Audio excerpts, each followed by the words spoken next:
Good afternoon everyone. Nagpili ako ng ulam sa kantin. Ayan, sari-saring pagkain mga guys.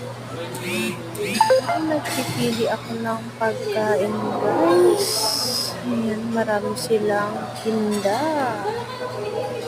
Pero ang napili ko dyan is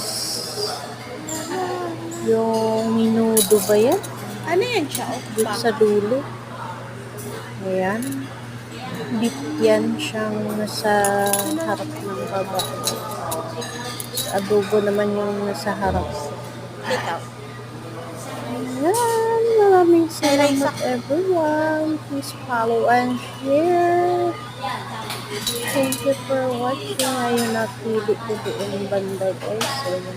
Pinakal ng babae. Thank you for watching everyone.